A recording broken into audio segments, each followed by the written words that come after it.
Hello,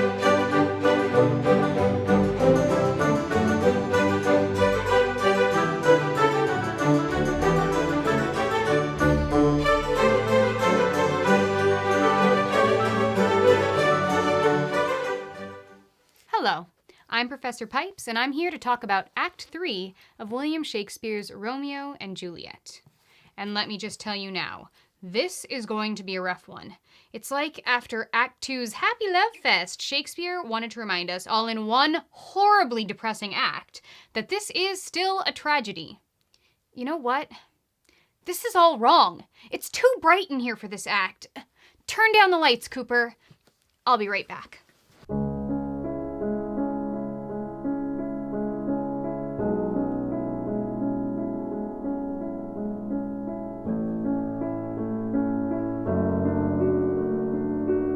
There we go.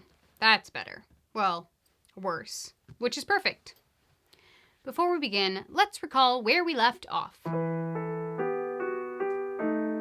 As we know, Romeo and Juliet are in love, but their families hate each other. Bummer. Paris loves Juliet too. Bummer for him. And Tybalt wants revenge on Romeo. Also bummer. So we have a classic triple bummer situation. In Act 2, though, everything seemed great. Romeo and Juliet vowed their love for one another. Romeo convinced his friend, Friar Lawrence, to marry Romeo and Juliet. And by the end of the act, the two lovebirds got hitched, after having known each other for less than one full day. Act 3 begins right after the wedding. And Romeo and Juliet have gone their separate ways. For now, at least. Scene 1 is a long one, so settle in. First, we meet up with Benvolio and Mercutio.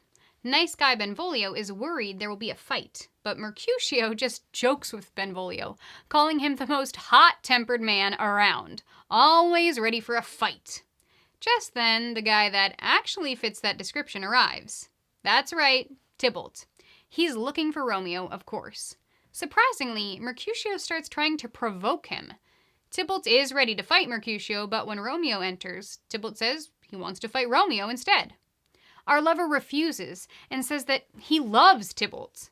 Eventually, Mercutio gets annoyed because he thinks Romeo is being a coward, so he says that if Romeo won't defend his family, he will. So Mercutio and Tybalt start fighting. Yeah, ching, ching. Romeo gets between them, trying to stop them, but Tybalt stabs Mercutio from under Romeo's arm and then runs away. In true Mercutio fashion, as he lies on the ground bleeding out, he makes a bunch of jokes, saying things like, if they look for him tomorrow, they'll find him a grave man. Ba-dum-bum-ch. Get it? Because he'll be dead? Yeah, that's some dark humor there. He also says that he curses the families for this, conveniently forgetting that he's the one who basically begged Tybalt to fight him. Benvolio helps Mercutio into a house and Romeo is left to brood. He decides that his love for Juliet has made him weak and effeminate or womanly. Rude. Benvolio comes back and lets Romeo know that Mercutio is dead, and Romeo vows revenge on Tybalt, who conveniently comes back to the scene of the crime. So Romeo fights and kills him. Then Benvolio urges Romeo to run away, which he does, just before the prince and both families arrive. Each family blames the other. Surprise, surprise. And the prince finally says that Romeo is to be banished from Verona forever. In scene 2, we see Juliet impatiently waiting for Romeo to arrive to consummate their marriage.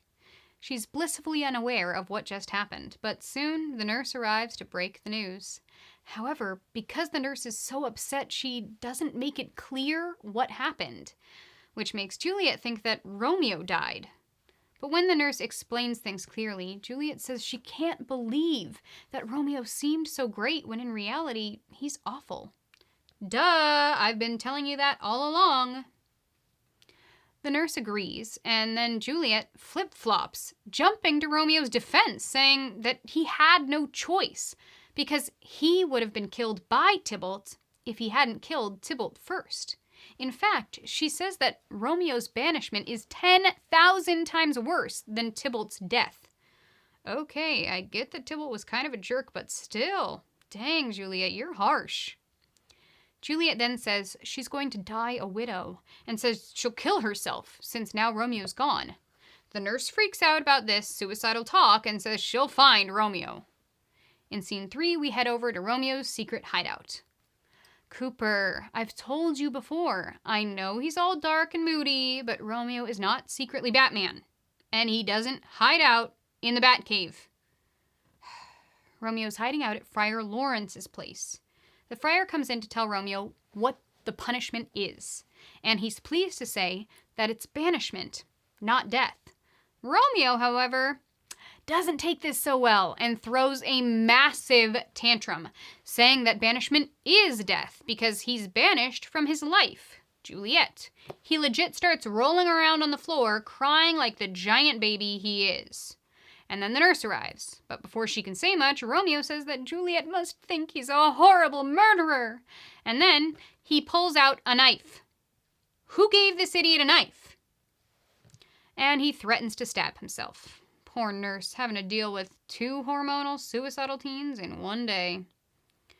Anyway, the friar stops Romeo and says he's acting like an animal, not a man. And then he gives a long speech telling Romeo all the reasons why he's lucky. Next, he comes up with a plan. Step 1, go comfort Juliet. Step 2, leave before morning and go to Mantua, a nearby town. Step 3, meanwhile, the friar will beg. No, Cooper, not that kind of begging. No food is involved. The friar will beg the prince for forgiveness and tell everyone about the marriage. Step 4, the friar will send Romeo a letter once all is good. Step 5, come home and be with Juliet. So finally, Romeo calms down. In scene 4, Paris is back. Uh-oh. He comes to pay his respects to Lord and Lady Capulet. The Capulets mention that Juliet is really upset about Tybalt's death, but say they'll talk to her about Paris's proposal later on. Then, Capulet changes his mind and says that he's pretty sure Juliet will do anything he asks her to do, so he promises Paris that Juliet will marry him on Thursday, which gives them a couple of days to plan the wedding, since it's Monday night. Paris is super happy, of course, and so is Lord Capulet, since he thinks that this will make Juliet happy again. A man making all her decisions for her. Just what every woman wants. In scene 5, we move over to Juliet's bedroom, and it's just before dawn on Tuesday morning. Romeo says that he has to leave since the sun will be up soon, but Juliet says he should stay. Romeo says that he will, and he doesn't care if the prince's men find him and kill him, which freaks Juliet out, so she basically starts shoving him out the window. As they say their goodbyes, Juliet worries that she'll never see him again, but Romeo promises that she will. They each mention that the other one looks pale, as if dead, which is some super obvious foreshadowing if you ask me. But they shrug it off, saying it must just be grief. Lady Capulet and the nurse come in, and we find out that Lady Capulet is kind of a callous jerk. She sees that Juliet is crying and, assuming that the tears are for Juliet's dead cousin, she tells her daughter that crying is stupid because it wouldn't bring Tybalt back from the dead. Man, she should be a grief counselor. Then they start talking about Romeo, and Juliet uses some clever wordplay to both share and hide her feelings. For example, indeed, I never shall be satisfied with Romeo, till I behold him. Dead is my poor heart for a kinsman vexed. Here's what Lady Capulet hears. I'll never be satisfied until I behold Romeo dead. My heart is vexed for my kinsman, Tybalt. But here's what Juliet means. I'll never be satisfied until I behold Romeo. My heart is dead because of my vexed kinsman, Romeo. Clever girl. Anyway, Lady Capulet tells Juliet that she's marrying Paris on Thursday. And Juliet freaks out and says no. That's 2 freakouts in one scene if you're keeping score. Just then, her dad comes in, and Lady Capulet tells him that Juliet doesn't want to marry Paris. Mother of the Year even says that she wishes Juliet were dead.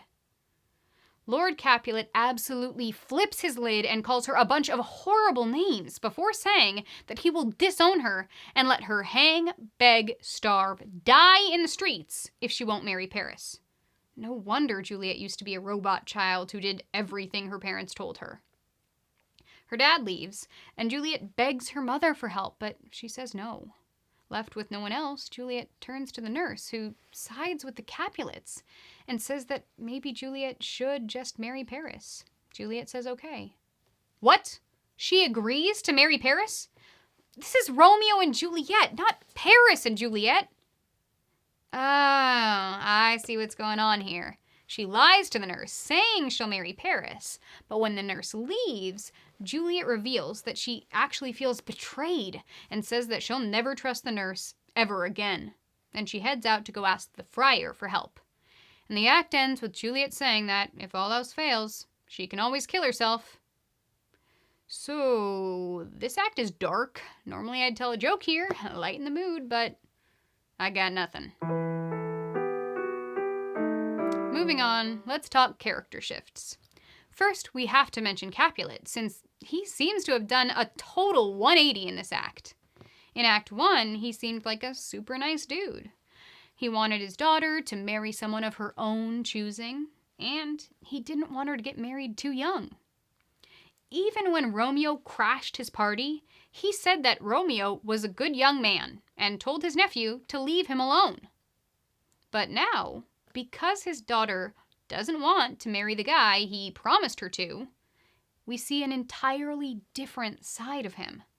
He threatens and emotionally abuses her and tells her that he wouldn't mind if she died in the streets.